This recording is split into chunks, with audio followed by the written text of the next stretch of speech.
Hello everybody, my name is Ryan Hewitt and I'm an under 20 British sprinter. I'm currently ranked about 50th I think in 100 meters for under 20 in the UK, which isn't that high at all. My PBs are here, there and there. So my 60.715, it's not that good. I never really perform indoor. I always give it a go, but this season I'm aiming for that sub 7. If I hit sub 7, I know I'm in a good position. 10.92 I ran this year, and the 22.69 I actually ran 2 years ago when I was 16. So basically the history of me sprinting is that when I was 16, I decided, you know what, I'm just gonna sprint. I started off, hit 11.5 I believe, 11.4, 11.32, 11.35, and then more or less a month after I ran 11.35, in which I had a really bad reaction because I basically false started beforehand. It was under 17 nationals, and I actually got to the semi-finals of nationals and I ran 11.06 in possibly my first 5-6 months of sprinting. I also had shin splints at this time, and that weekend was also when I ran that 22.69, which is still my PB to this day.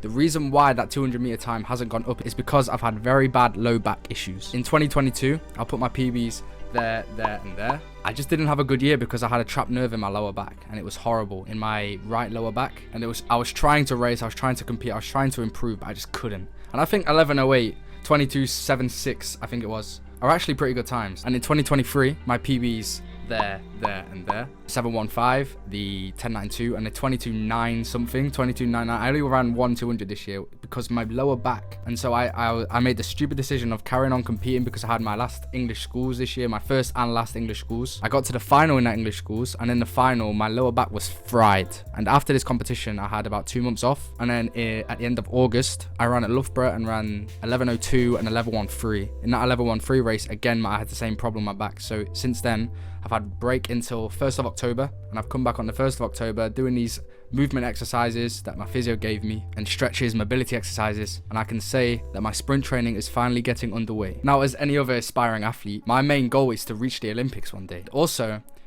my short-term goals for next year, I want to be hitting that 10.5 mark. Could be doubting me, and the reason I say that is because I actually doubt myself. I doubt a lot that I can actually hit that goal, but a part of me knows that I can do it for next year. So therefore, I will be calling this series the 0.5. I'm now changing it. I'm calling it the 0.5 project. With that 0.5 being mainly 10.5, but also 21.5. Now you might be thinking, you know, 10.5 and 21.5. 10.5 is a lot harder, I would say. My 200s have always been a lot worse than my 100. You can see that in my PBs. This injury has taught me a lot of things.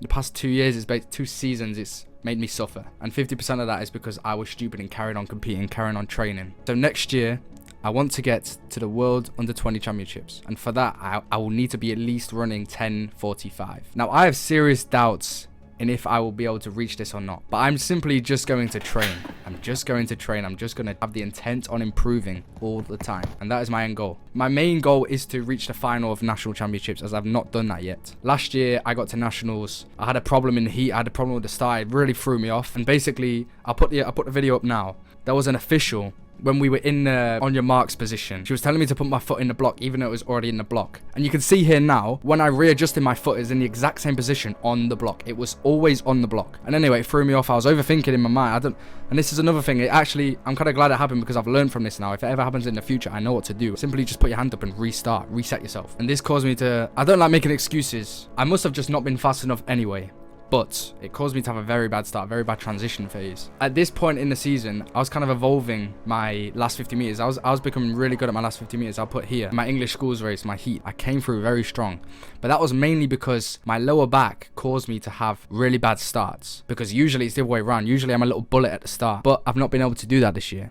And my sprinting has completely changed. So hopefully when I put 2 and 2 together, even now, who knows what I could have ran. But anyway, that's just an if. So in this series, I'm going to go through all my training, going to upload clips, I'm going to make it enjoyable for you to watch. I've been inspired by Matthias Hovia Hansen. Go subscribe to that guy. I'm sure you already have if you're watching sprint videos. But I've decided to commit to this task fully. So I hope you enjoy my further videos to come, and enjoy.